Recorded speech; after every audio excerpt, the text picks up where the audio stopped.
Happy Friday, Los Al USD. I'm Nicole Pichardo, and this is your wrap-up for Friday, April 11th, 2025.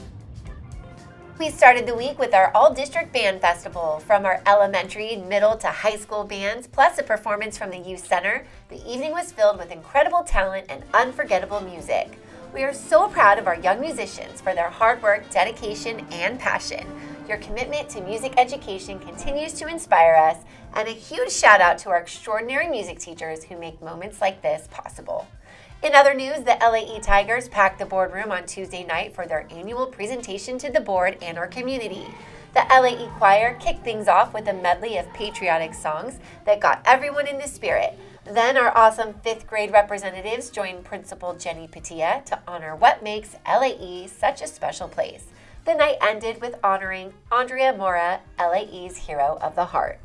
During the board meeting, we also recognized and celebrated our District Teacher of the Year, Mrs. Lori Avalos, teacher at McAuliffe Middle School, and the celebrations continued as we honored our 2025 Employee of the Year, Miss Geraldine Kuhar, school psychologist at Oak Middle School.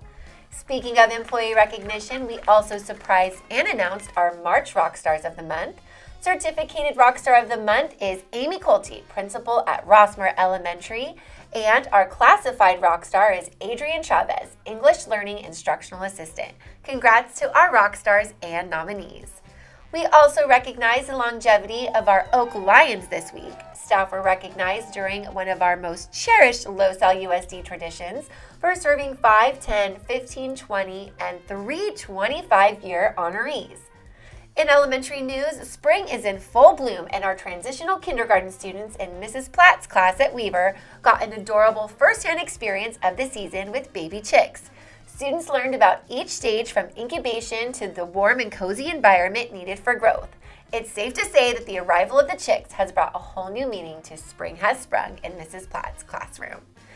Speaking of spring activities, open houses continued this week with our Rossmoor schools. Weaver, Hopkinson, Lee, and Rossmoor elementaries all opened their doors to welcome families for open house. Board members and district administration joined the community for what is one of our favorite times of the year. What a joy it is to walk through classrooms and see all of the incredible work on display. And last but certainly not least, this week our McGaugh Sea Lions and LAE Tigers honored the many military families in our district by celebrating Month of the Military Child. If you're not familiar, April is nationally recognized as a time to acknowledge and appreciate the unique experiences of children in military families. Throughout the week, both sites hosted a variety of activities, including themed spirit and dress-up days. At McGaugh, they hosted a special Walk of Welcome to greet military families as they arrived at school. And on Wednesday, they hosted a powerful poetry slam that paired McGaugh students with military students from Los Alamitos High School to share and display their writings. The week concluded with a heartfelt flag ceremony on Friday to honor McGaugh's more than 150 military-connected students. And that's the wrap-up for this week. Thanks for watching. The wrap-up will be on hiatus for the next 2 weeks and will return after spring break. Have a wonderful weekend and an even more wonderful spring break.